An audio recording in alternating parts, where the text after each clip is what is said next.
본문 23절, 요한복음 4장 23절과 24절 다시 한번 같이 한번 읽어봅시다. 아버지께 참되게 예배하는 자들은 영과 진리로 예배할 때가 오나니 곧 이때라. 아버지께서는 자기에게 이렇게 예배하는 자들을 찾으시느니라. 하나님은 영이시니 예배하는 자가 영과 진리로 예배할지니라. 아멘. 잠시 기도합니다. 하나님 아버지, 오늘도 우리에게 하나님의 말씀을 듣기 위해 앉아있는 우리를 보시옵고 말씀해 주시옵소서. 성령께서 우리 각 사람에게 진리로 역사해 주셔서 마음으로부터 깊이 하나님의 말씀을 받게 하여 주옵소서. 예수님의 이름으로 기도드리옵나이다. 아멘. 근본에 이태원 참사로 인하여서 사망자만 무려 157명, 그리고 부상자도 196명에 이른다는 보도를 보았습니다. 참으로 아까운 젊은이들이 이와 같은 큰 재난을 당한 것은 너무나 안타까운 일이 아닐 수 없습니다. 저희 교단의 신문인 기독신문의 어떤 기자가 이 할로윈 축제에 관하여 쓴 글을 읽어보았습니다. 이번 축제에 많은 참사가 일어난 것에 대하여 어떤 사람들이 이교 축제인 할로윈 축제에 간 것에 대한, 또 그런 축제가 성행하는 것에 대한 하나님의 심판이라는 SNS에 글들이 돌고 있다는 이야기를 하고 있었습니다.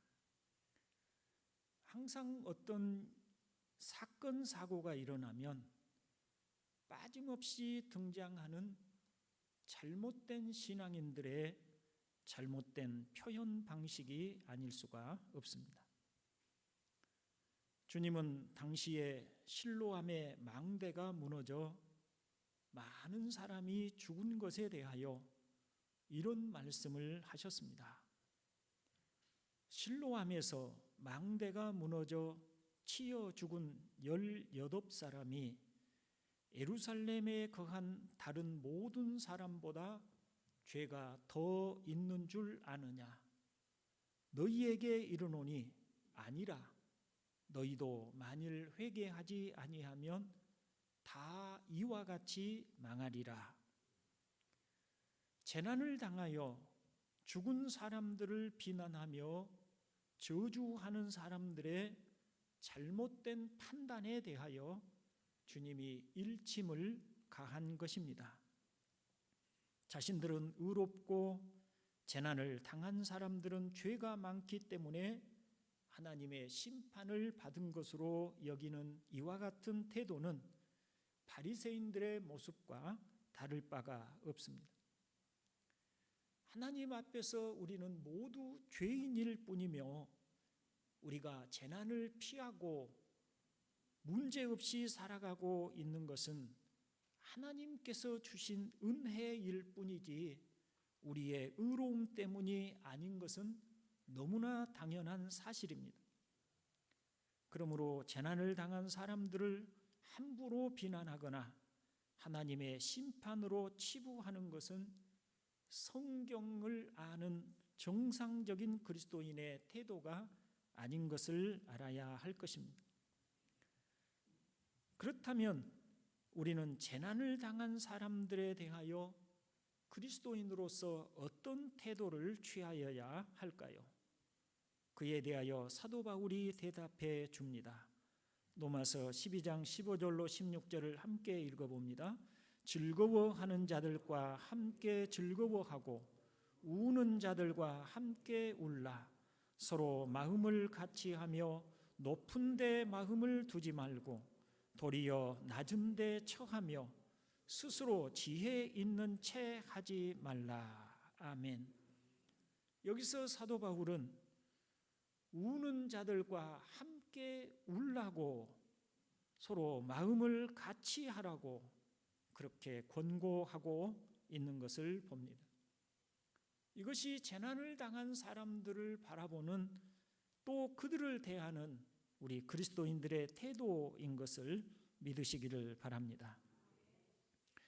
그렇다면 이와 같이 엄청난 사고가 일어난 할로윈 축제라고 하는 것은 도대체 어디서 온 것이며 그것의 정체는 무엇일까요?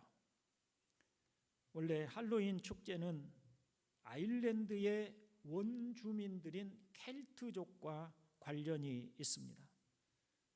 북반구에 위치한 아일랜드는 계절적으로 겨울과 여름이 대부분인데 10월 31일을 여름의 끝으로 그리고 11월 1일을 겨울의 시작으로 여겼다고 합니다. 그들은 여름이 끝나는 10월 31일에는 각종 유령과 마귀와 귀신들이 찾아와 살아있는 사람들 속에 들어가 다음 해에 다시 태어나는 것으로 믿었습니다. 그래서 켈트족들은 유령과 귀신들을 속이기 위해서 집안에 불을 끄고 사람이 살지 않는 것처럼 꾸미고 동물의 가죽을 뒤집어 쓰기도 하며 또는 귀신들이 도망가도록 하기 위해서 귀신보다 더 무서운 복장이나 가면을 쓰고 밤에는 동네마다 장작더미를 쌓고 불을 피웠다고 합니다.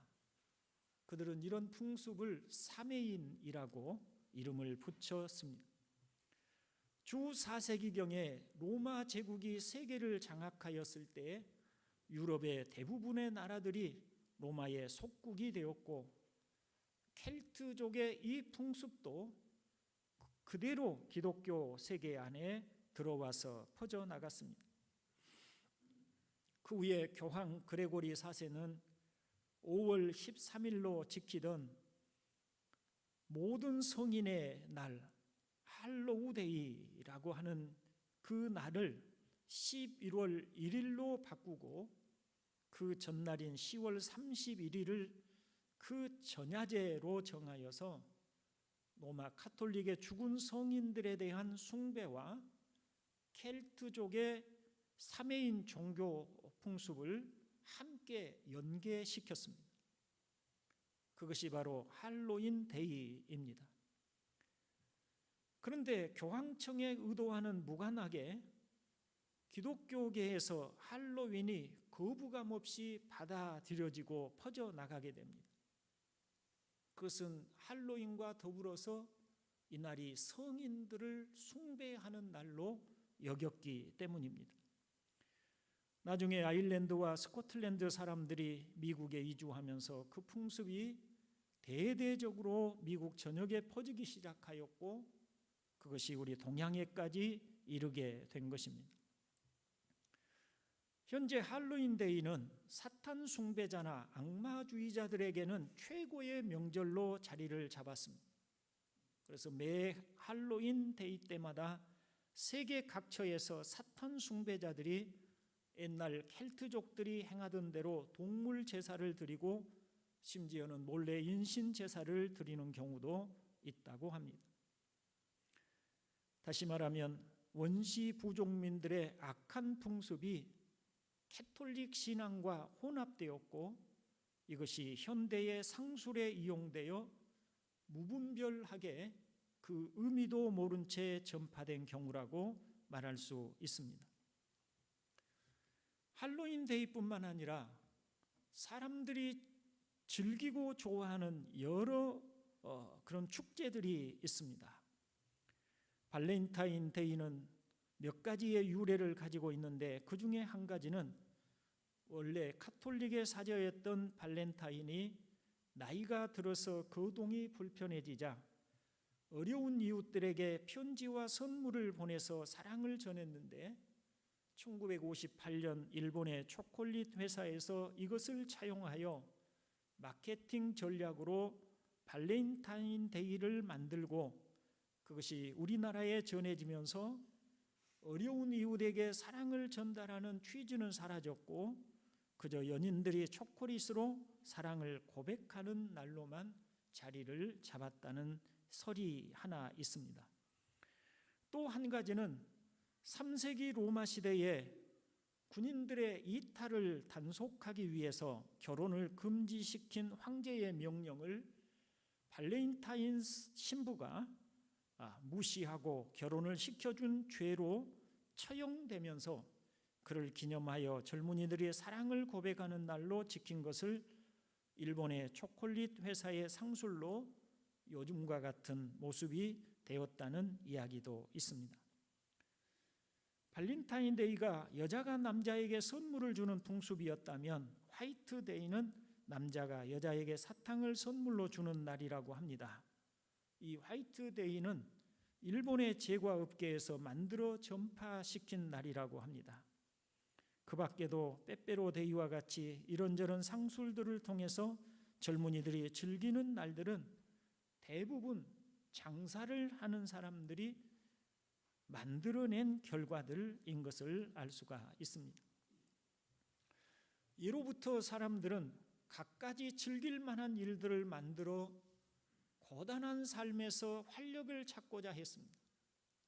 우리나라만 해도 설이나 추석이나 단오절과 같은 명절을 만들고 거기에 의미를 부여하여 삶을 즐기고자 했던 바가 있습니다. 이런 것들이 잘못되었다고 할 수는 없지만 할로윈 축제와 같이 악한 풍습이 그 의미도 알려지지 않은 채 전파된 경우들도 있고 어떤 것들은 지나친 상술과 더불어 본래의 좋은 풍습이 사라진 경우들도 있습니다. 이제 얼마 있지 않으면 성탄절이 또 다가올 것입니다. 성탄절에 관하여 말씀을 드려보겠습니다. 초대교회는 예수님이 어느 날에 탄생을 하신 것에 대하여 특별한 의미를 전혀 부여하지 않았습니다. 그리스도인들은 매 주일 모여서 예수님이 부활하신 그 사실을 되새기면서 하나님을 예배하는 데 중점을 두었을 뿐입니다. 만일 주님이 탄생하신 날이 그처럼 중요한 의미가 있었다면 사도들은 틀림없이 주님이 탄생하신 날을 정하여 지켰을 것입니다마는 신약성경 어디에도 그와 같은 말씀이 없습니다. 성탄절의 날짜에 대해서도 의견이 다양합니다. 알렉산드리아의 교부 클레멘트는 BC 3년 11월 17일에 예수님께서 탄생하셨다고 추정합니다. 또 동방에 있는 교회들은 1월 6일로 성탄절을 지킵니다. 지금의 12월 25일로 지켜진 것은 326년 로마의 콘스탄틴 황제에 의해서였고 350년에 줄리우스 교황이 공식적으로 12월 25일을 예수님이 탄생하신 날로 정해서 축하하기 시작했다고 합니다.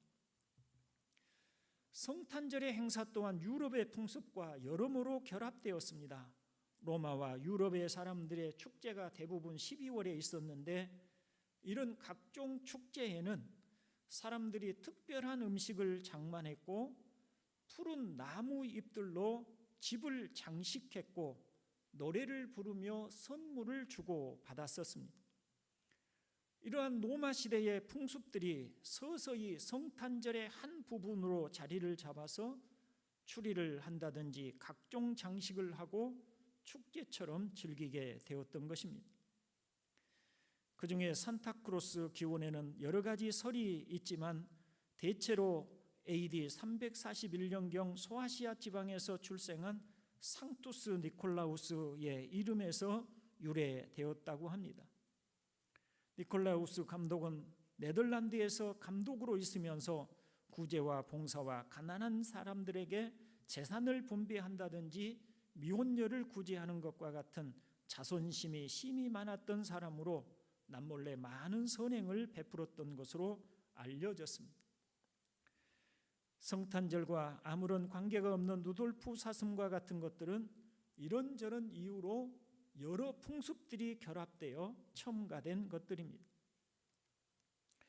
제가 장황하게 여러 축제나 기념일에 대하여 이와 같이 말씀을 드리는 이유는 지난 구역의 날에 우리 교회 젊은 청년들이 이런 사실들을 알아야 한다는 말을 들었기 때문입니다.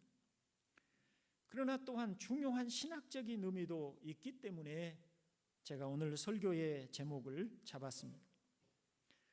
원래 할로윈 데이가 있는 10월 31일은 사실 개신교에서는 종교개혁 주일로 지켜지는 날입니다.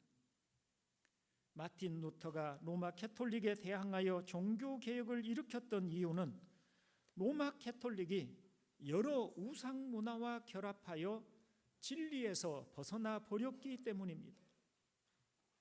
우리 인간은 죄로 부패한 존재들이라 얼마나 쉽게 미신적인 신앙에 젖어드는 사람들인지 모릅니다.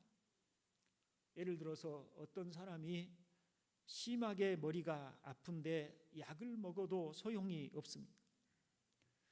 이런저런 방법으로 두통을 해결하려 하지만 방법이 없을 때 우연히 성경을 베개처럼 베고 잤더니 두통이 깨끗이 사라지는 경험을 하였습니다.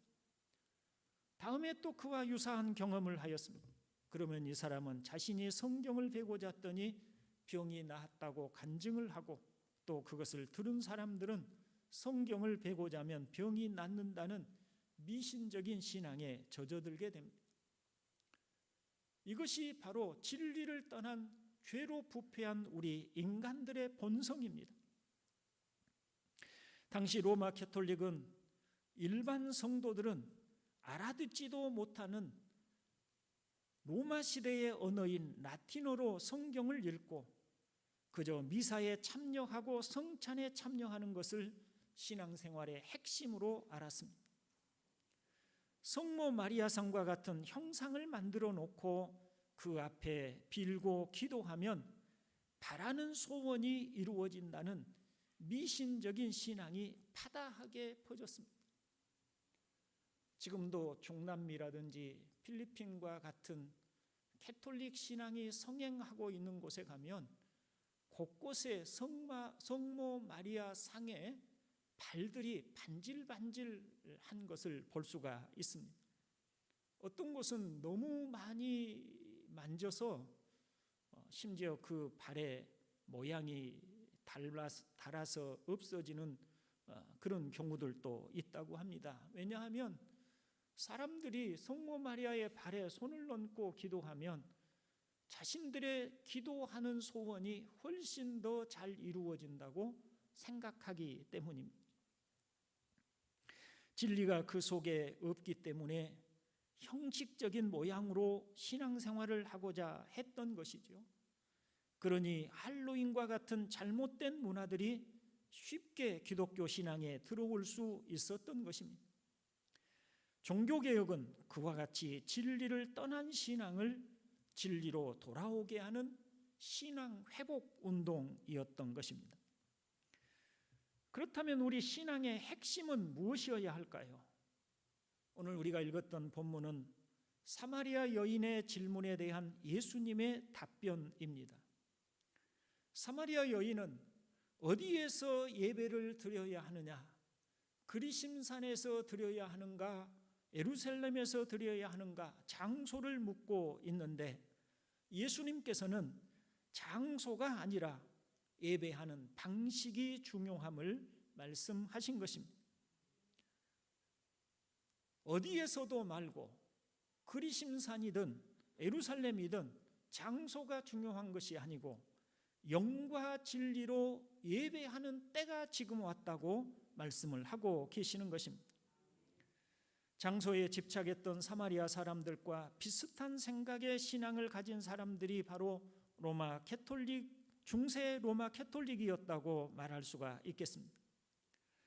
로마 캐톨릭의 예배인 미사는 형식의 의미를 두었습니다. 여러분들이 미사 중세 시대의 로마 캐톨릭의 미사에 참여한다면 한번 생각해 보십시오.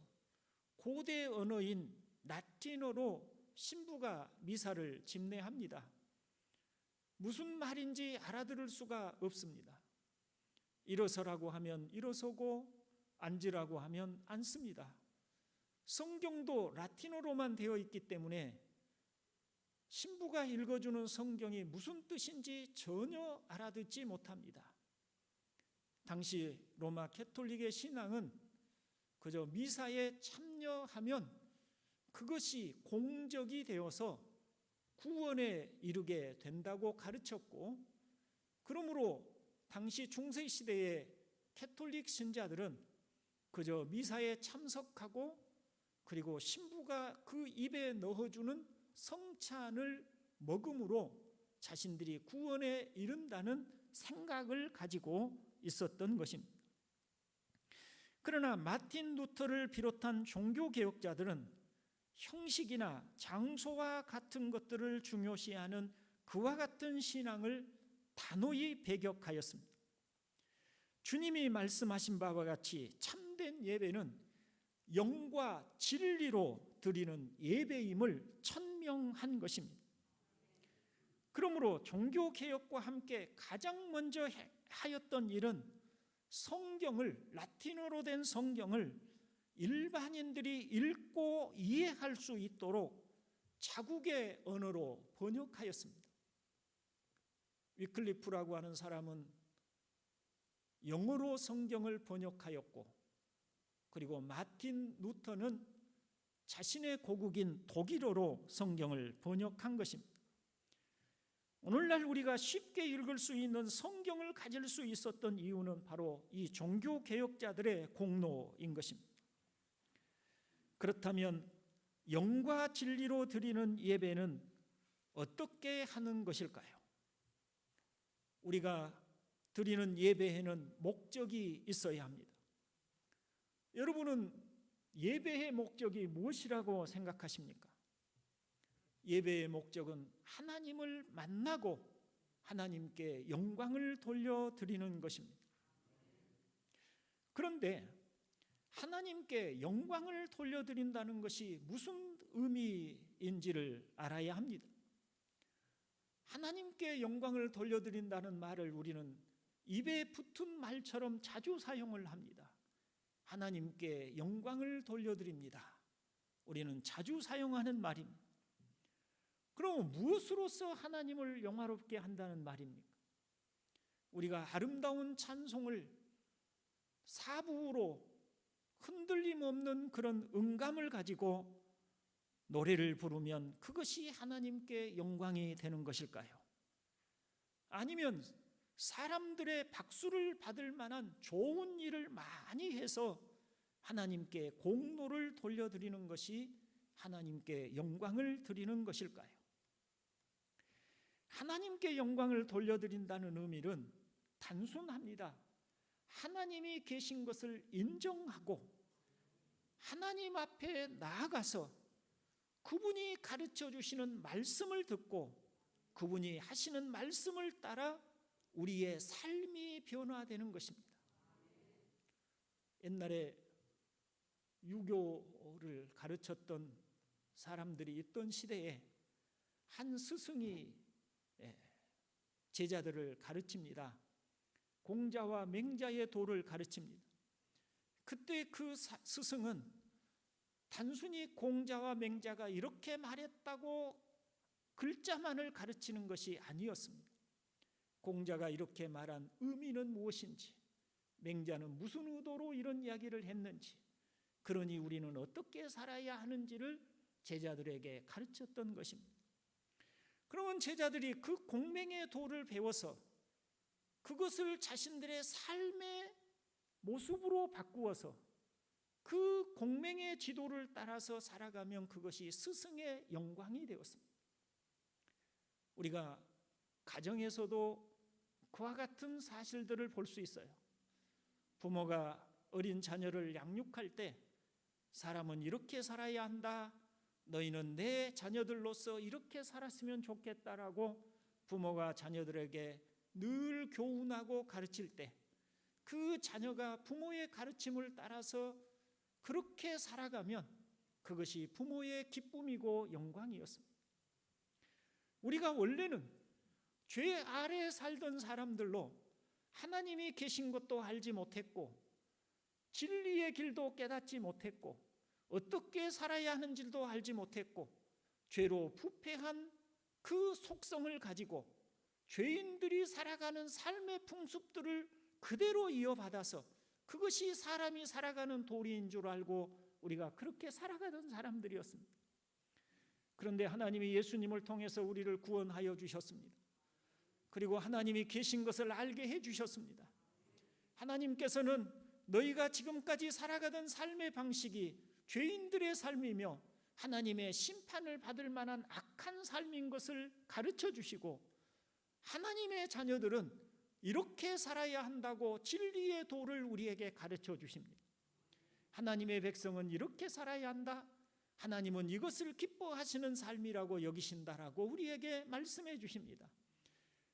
구원을 받은 하나님의 자녀들은 그와 같은 하나님의 말씀을 들으며 자신들의 잘못된 악한 삶을 회개하고 이제는 하나님이 가르쳐 주시는 진리의 말씀을 따라 살기를 다짐하고 그렇게 살고자 하는 것입니다. 그렇게 인격이 변화되고 삶의 태도가 변화되고 삶의 모습이 변화되어 가는 것이 하나님께 영광을 돌려드리는 일인 줄로 믿으시기를 바랍니다. 그러므로 여러분, 예배에서 가장 중요한 것은 바로 진리의 말씀을 듣는 것과 깨닫는 것입니다. 종교개혁자들이 성경으로 돌아가 하나님의 말씀을 전하고 듣는 일을 예배의 가장 중요한 일로 여긴 이유가 바로 그 때문입니다. 그리고 그것이 주님께서 진리로 예배한다고 말씀하시는 의미인 줄로 믿습니다. 다음으로 우리의 예배는 진리로 드리는 예배일 뿐만 아니라 영 안에서 드리는 예배여야 합니다. 영으로 예배한다라고 하는 말은 영 안에서라고 하는 의미이기도 하는데 이것은 순수하고 순결함을 의미하기도 하지만 예배에 있어서 영적 요소가 중요함을 강조하는 말씀이기도 합니다. 예배는 미사와 같은 형식이나 혹은 종교적인 정보를 얻기 위해서 행하는 일이 아닙니다. 예배는 영적인 일이고 영적인 역사입니다. 그러므로 우리의 예배는 성령께서 가장 활발하게 활동하시는 시간인 것입니다. 우리가 하나님을 향하여 찬송할 때 성령께서 우리 마음을 감동하셔서 속에서 우러나오는 진실한 찬송을 드리게 하시고 예물을 드릴 때 하나님의 은혜를 헤아려 참된 감사의 마음으로 드리게 하십니다. 무엇보다 성령께서는 진리의 영으로서 우리가 하나님의 말씀을 들을 때 그 말씀을 통해 하나님이 어떤 분인가를 알게 하시고 진실한 회개를 이루게 하시거나 순종해야 할 말씀으로 듣고 경외함으로 하나님의 뜻을 따르고자 하는 결심을 하게 하시는 것입니다. 이때 성령께서는 당신님이 원하는 자에게 이와 같은 은혜를 베푸시는데 일반적으로 성령의 은혜를 사모하는 자들에게 은혜를 베풀어 주십니다. 예수님께서 이렇게 말씀을 하셨습니다. 내가 또 너희에게 이르노니 구하라 그러면 너희에게 주실 것이요 찾으라 그러면 찾아낼 것이요 문을 두드리라 그러면 너희에게 열릴 것이니 너희 하늘 아버지께서 구하는 자에게 성령을 주시지 않겠느냐 하시니라. 아멘. 동산교회 형제 여러분, 이제 말씀을 정리하고 마치려고 합니다. 지금 우리에게 필요한 것은 무엇일까요?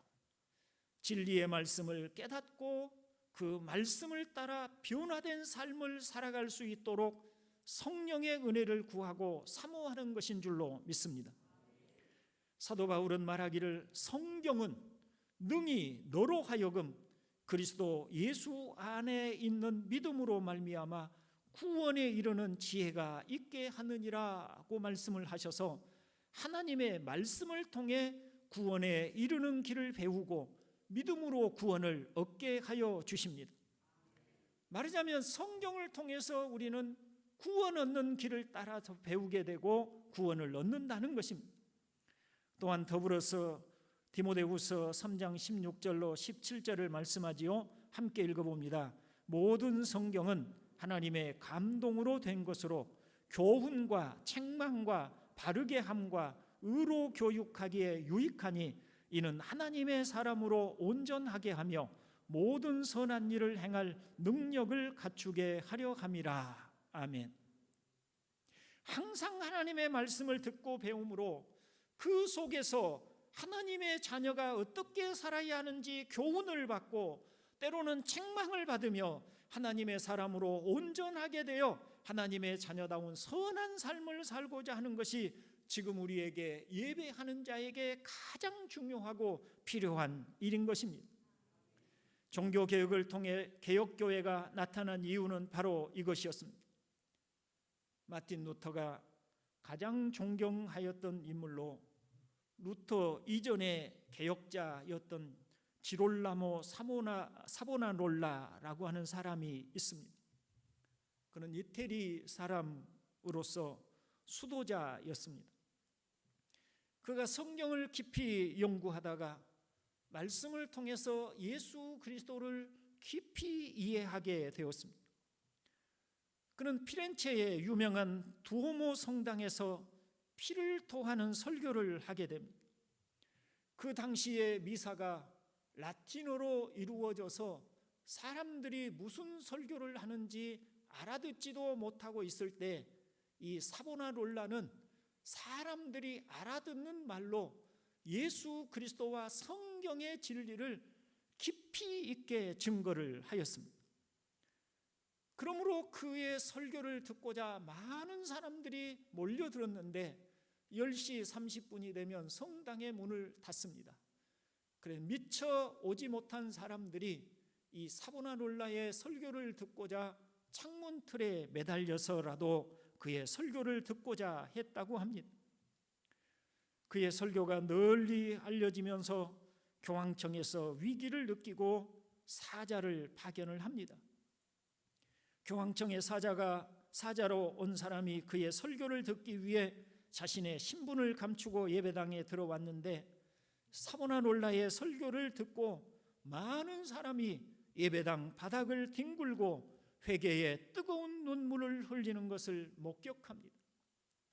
진리의 말씀이 선포되고 성령이 그 가운데 역사하니 진실한 회개가 이루어졌던 것입니다.